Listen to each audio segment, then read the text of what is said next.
Hello friends, क्या आपको भी कभी ऐसा बोलना पड़ा जैसे अगर मेरी चलती तो मैं रोज़ वहाँ जाता, अगर मेरे हाथ में होता तो मैं आपकी मदद कर देता, अगर सब कुछ मेरी मर्ज़ी से होता तो मैं तुम्हें पास कर देता, अगर मेरे हाथ में होता तो क्लास में मोबाइल बंद होता। तो फ्रेंड्स, इस तरह के सेंटेंसेस को बोलते वक्त आप अक्सर बोलते हैं जैसे अगर मेरी चलती तो, अगर मेरे हाथ में होता तो, अगर सब कुछ मेरी मर्ज़ी से होता तो फ्रेंड्स, इन सब के लिए इंग्लिश में आप इफ़ आई हैड माई वे का यूज़ करेंगे, जो कि कंडीशन को दिखाता है। इस प्रकार के सेंटेंसेस को बोलते समय आपको स्ट्रक्चर कुछ इस प्रकार से याद रखना होगा। सबसे पहले आप बोलेंगे इफ़ आई हैड माई वे और उसके बाद वो कंप्लीट सेंटेंस जो आपको बोलना है। चलिए इस बात को हम एग्जाम्पल्स की मदद से अच्छे से समझ लेते हैं। अगर मेरे हाथ में होता तो क्लास में मोबाइल बैन होता। तो मैं बोलूँगा if I had my way mobiles would have banned in class.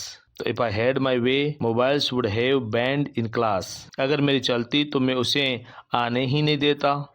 तो आप बोलेंगे if I had my way I wouldn't have let him come. If I had my way I wouldn't have let him come. अगर सब कुछ मेरे हाथ में होता तो मैं उसे पास कर देता।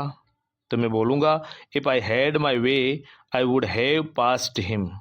If I had my way I would have passed him. अगर मेरी चलती तो मैं यहाँ नहीं आता। If I had my way I wouldn't have come here.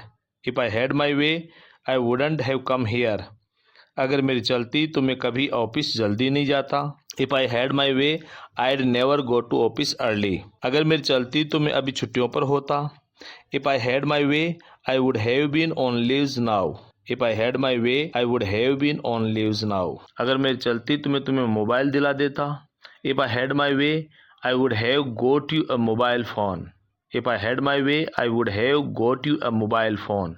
अगर मेरे हाथ में होता तो मैं रोज़ वहाँ जाता। If I had my way, I would go there every day. If I had my way, I would go there every day.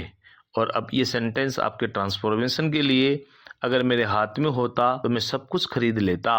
देखते हैं इस सेंटेंस को आप कितना सही लिखते हैं। आज की इस वीडियो में बस इतना ही। Thanks for watching.